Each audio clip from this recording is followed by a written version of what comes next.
Assalamualaikum warahmatullahi wabarakatuh. Perkenalkan, nama saya Roni Finanda dengan NIM 230411100025.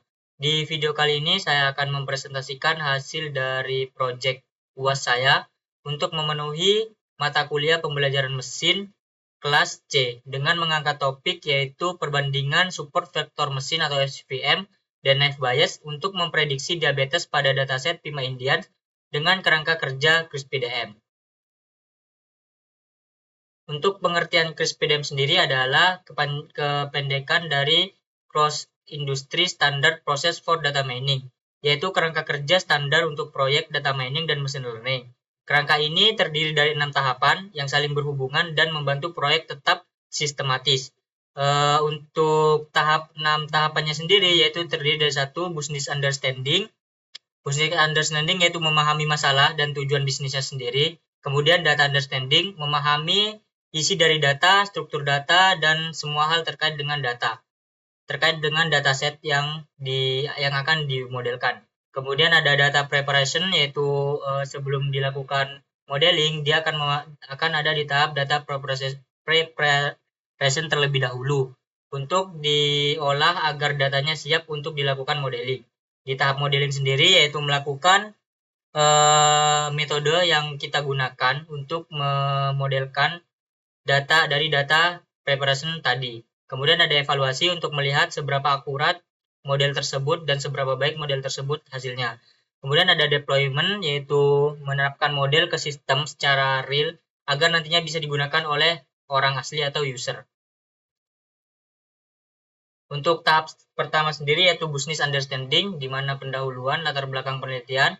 Diabetes merupakan salah satu penyakit kronis dengan jumlah penderita yang terus meningkat setiap tahun. Penyakit ini seringkali tidak terdeteksi sejak dini karena gejalanya yang tidak langsung terlihat. Deteksi dini sangat penting untuk mencegah komplikasi serius seperti penyakit jantung, gagal ginjal, gangguan penglihatan, hingga kematian. Untuk itu, diperlukan sistem pendukung keputusan yang dapat membantu tenaga medis maupun masyarakat dalam memprediksi kemungkinan seorang menderita diabetes berdasarkan data medis yang tersedia. Penelitian ini menggunakan dataset Pima Indians diabetes dan perbandingan algoritma support vektor mesin dan knife bias untuk menentukan metode yang paling efektif dalam prediksi diabetes. Yang kedua ada permasalahan bisnis. Proses identifikasi risiko diabetes masih menghadapi beberapa tantangan antara lain keterbatasan sumber daya medis, ketergantungan pada pemeriksaan manual, serta keterlambatan dalam mendeteksi kondisi diabetes pada tahap awal. Selain itu, pemilihan algoritma machine learning yang tepat juga menjadi permasalahan, karena setiap algoritma memiliki karakteristik dan tingkat performa yang berbeda tergantung pada jenis data yang digunakan. Belum adanya kajian perbandingan yang jelas mengenai efektivitas algoritma SVM dan knife bias dalam memprediksi diabetes pada data Pima Indians menjadi permasalahan utama dalam penelitian ini. Oleh karena itu, diperlukan analisis komparatif untuk menentukan algoritma yang paling sesuai dan akurat dalam melakukan prediksi diabetes. Untuk tujuannya sendiri, yang pertama mengklasifikasi kondisi individu ke dalam 2 kelas. 2 kelas tersebut yaitu kelas 0, yaitu penderita diabetes, dan kelas 1 tidak diabetes. Kemudian ada tujuan kedua menganalisis kinerja algoritma SVM dan knife bias dalam memprediksi diabetes.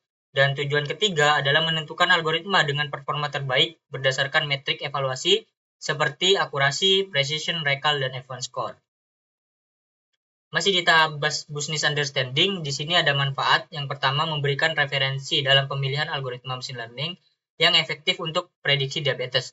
Yang kedua, membantu tenaga medis dan peneliti dalam memahami pola data medis yang berhubungan dengan diabetes. Dan yang ketiga, mendukung pengembangan sistem pendukung keputusan, decision support system, berbasis data untuk mendeteksi dini diabetes. Dan yang terakhir, yang keempat, menjadi dasar penelitian lanjutan di bidang prediksi penyakit menggunakan machine learning. Masuk ke data understanding, dan di sini ada sumber data. Data yang saya gunakan yaitu diperoleh dari Kaggle dengan link sebagai berikut. Ini bisa dipencet. Saya mengambil dataset dari link Kaggle berikut yang berisikan nanti akan ada penjelasan tentang datasetnya sendiri.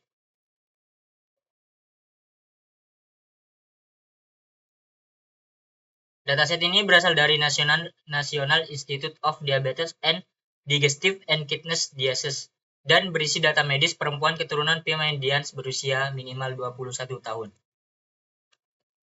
Struktur datasetnya sendiri yaitu berisi data medis perempuan Pima Indians berusia 21 tahun. Secara keseluruhan, dataset ini terdiri dari 768 data dan di mana setiap baris mewakili satu individu dengan informasi medis lengkap. Untuk atributnya sendiri terdiri dari 8 fitur dan 1 outcome, fitur target. Yang pertama pragnetis, jumlah kehamilan, glukos, kadar glukosa, blood pressure, tekanan darah, skin thickness, ketebalan lipatan kulit, insulin, kadar insulin, BMI, indeks massa tubuh, diabetes, pedigree function, riwayat keluarga terkait diabetes, age, usia pasien, dan outcome, yaitu kelas 1 untuk diabetes dan 0 untuk tidak diabetes. Masih di data understanding, berikut adalah contoh dataset Pima Indians yang sudah berhasil di-load di dalam Google Colabs. Di sini dapat dilihat semua dataset bertipekan numerik dan untuk outcome-nya biner karena 0 dan 1. Prognosis, glukos, blood pressure sudah jelas kalau tipenya itu numerik. Kemudian masih di data understanding, yaitu saya melakukan check missing value. Check missing value adalah kondisi di mana suatu fitur tidak memiliki nilai atau kosong. Ini dilakukan untuk meningkatkan kualitas data sebelum masuk ke tahapan data preparation dan modeling. Dan di sini di check missing value-nya dihasilkan tidak ada missing value yang terdeteksi di dalam data Pima Indians. Data yang dianggap missing value itu adalah data yang benar-benar kosong. Jadi misalkan kosong itu bukan artian 0, tapi kosong itu tidak ada. Kalau ini kan 0, ini masih bukan missing value. Ini bukan missing value. Kalau misalkan ini tidak ada, baru itu dianggap missing value itu di project saya. Lanjut untuk cek outlier. Deteksi outlier adalah nilai data yang menyimpang jauh dari mayoritas nilai lainnya. Metode yang saya gunakan adalah IQR, Interquartile Range, merupakan teknik statistik populer untuk mendeteksi outlier. Dalam dataset medis seperti diabetes, outlier dapat muncul akibat variasi biologis, kesalahan pengukuran, atau data yang tidak konsisten. Kehadiran outlier dapat mempengaruhi analisis statistika, seperti mean dan standar deviasi, serta dapat menyebabkan model machine learning belajar pola yang salah. Untuk hasilnya sendiri setelah dicek yaitu banyak adanya outlier, yaitu prognosis 4, outlier glukos 5, blood pressure 45, skin thickness 1, insulin 34, BMI 19, diabetes pedigree function 29 dan age 9. Untuk IQR sendiri itu konsepnya kita menentukan batas bawah dan batas atas dan batas bawah, di mana jika nilai yang nilai datanya itu tidak ada di antara keduanya, maka itu dianggap nilai ekstrim atau outlier. Untuk visualisasi outlier sendiri, ini adalah sebenarnya ini setiap fitur ada visualnya sendiri, tapi saya masukkan cuma 3, yaitu prognosis, glukos, dan blood pressure. Di mana titik-titik ini, lingkaran-lingkaran ini adalah outlier yang terdeteksi tadi. Untuk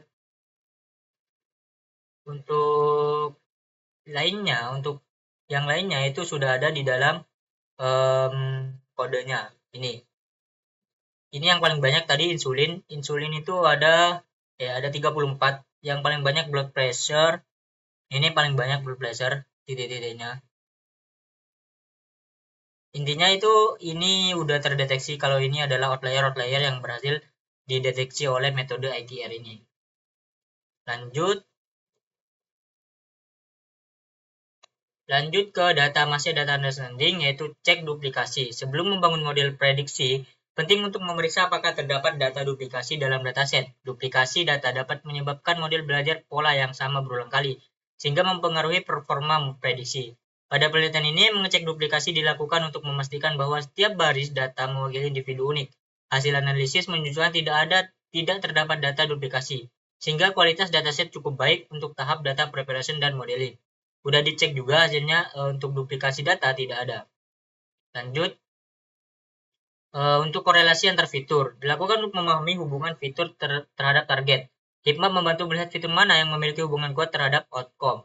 Jadi untuk melihatnya itu ada korelasi positif warna merah, korelasi positif dengan otomatis nilainya 1, kemudian korelasi negatif warna biru, korelasi mendekati 1 hubungan kuat, dan korelasi mendekati 0 itu hubungan tidak kuat. Contoh yang hubungan tidak kuat warna biru, korelasi negatif mendekati 0, ini mendekati 0, BMI dan juga pragmatis, tidak case, sorry, tidak. Yang mendekati yang outcome yang paling tidak kuat adalah skin thickness 0,13 ini blood pressure 0,07. Korelasi positif warna merah, positif. Korelasi negatif warna biru. Korelasi mendekati 1 itu adalah hubungan kuat, mendekati 0 tidak kuat. Lanjut. Data preparation. Kita masuk ke tahap ketiga dalam PRISP-PDM, yaitu data preparation. Yang pertama yang dilakukan adalah kalau misalkan ada missing value, itu harus ditangani terlebih dahulu missing value. Karena di data kita tadi di tahap data understanding tidak ada missing value, jadi di sini saya tidak menangani missing value. Kemudian yang kedua adalah tangani outlier, yang saya sebutkan tadi menggunakan IQR. Yaitu pertama-tama dihitung kuartil pertama dan kuartil ketiga. Kuartil pertama dan ketiga ini dari data. Selisih antara KIS 3 dan KIS 1 menghasilkan IQR, interquartile range. Batas bawah ditentukan sebagai KIS 1 dikurangi 1,5 kali IQR, sedangkan batas atas ditentukan sebagai KIS 3 ditambah 1,5 kali IQR. Data yang berada di luar rentang batas bawah dan batas atas ini dianggap sebagai outlier. Dan ini adalah hasil dari data preparation untuk menangani outlier tadi. Semuanya udah 0, yang tadinya itu ada 45, 31, 1, sudah 0 semua. Jadi anggapannya datanya sudah bersih. Untuk visualisasi penanganan outliernya seperti ini. Tadi kan ada bulatan-bulatan lingkaran itu outlier, sekarang sudah bersih. Dan di kode pun sama, semua 8 fitur atribut tadi udah bersih juga semua.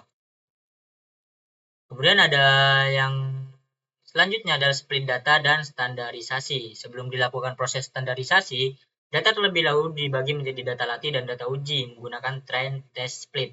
Pemisahan ini wajib dilakukan sebelum scaling untuk menghindari data leak, yaitu kondisi ketika informasi data uji secara tidak sengaja mempengaruhi proses pelatihan model. Dengan melakukan split terlebih dahulu, scaler hanya menghitung nilai min dan standar deviasi dari data latih sehingga data uji tetap murni dan tidak terpengaruh proses pelatihan.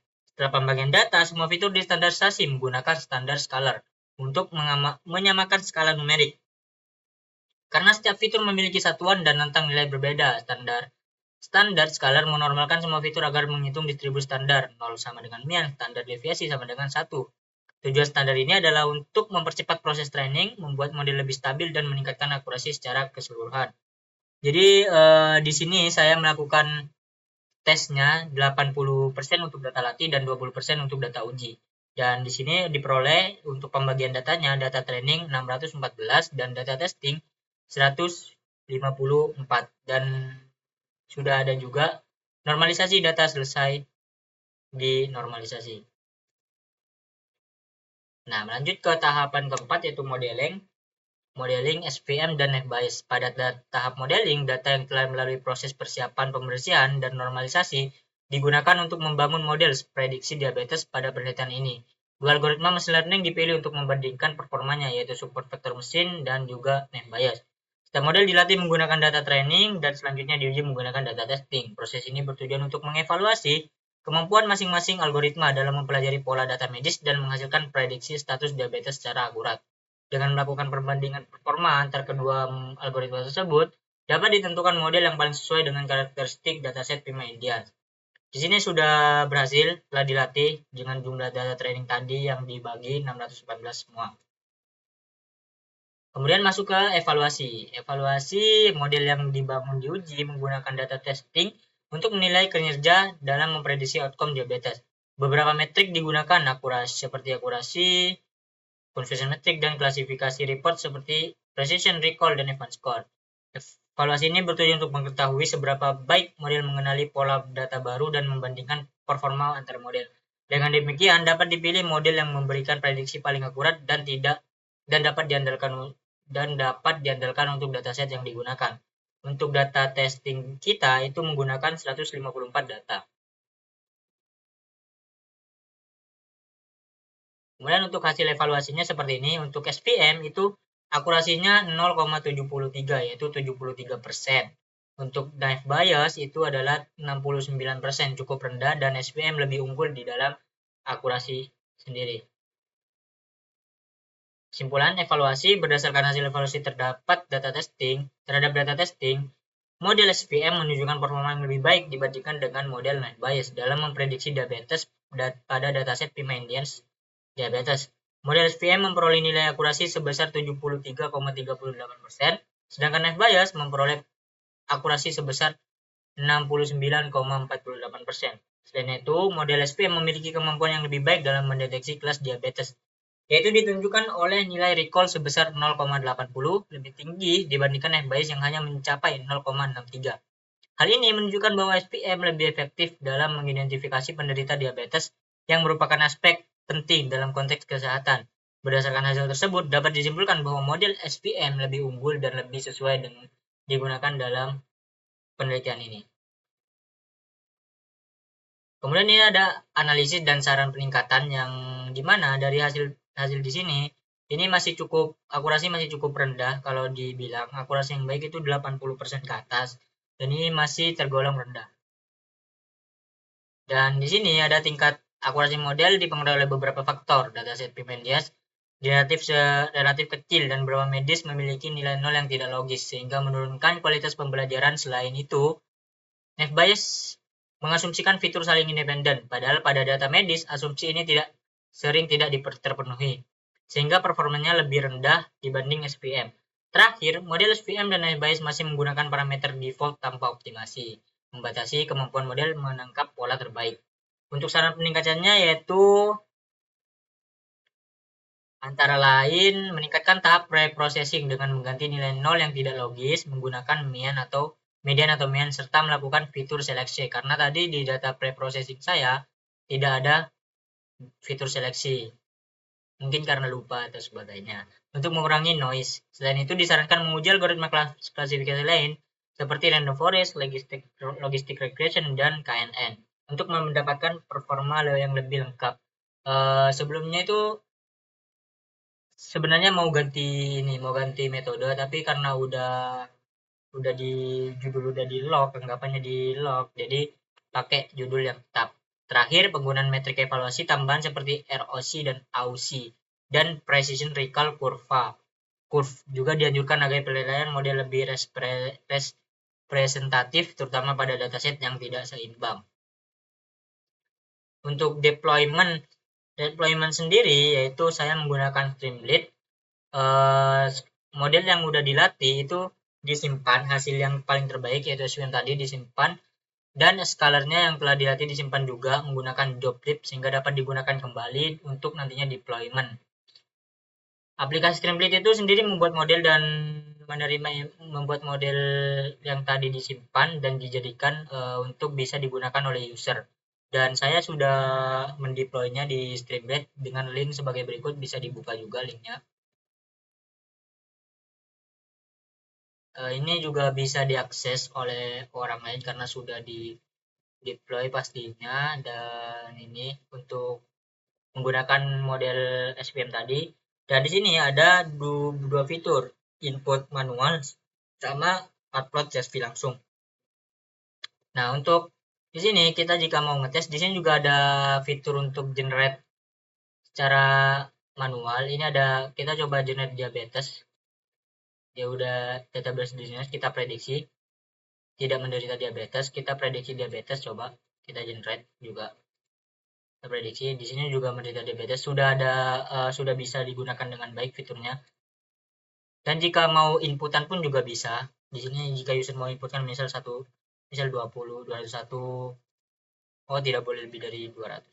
Misalkan 150, insulinnya 1, 11 saja. Jumlah pameran 1. Ini ketebalan lipasan kulit 1 prediksi. hasilnya tidak sudah bisa digunakan secara lancar dan juga baik dengan pertimbangan akurasi ini tadinya. Untuk upload CSV juga sudah bisa, juga kita coba prediksi salah satu data.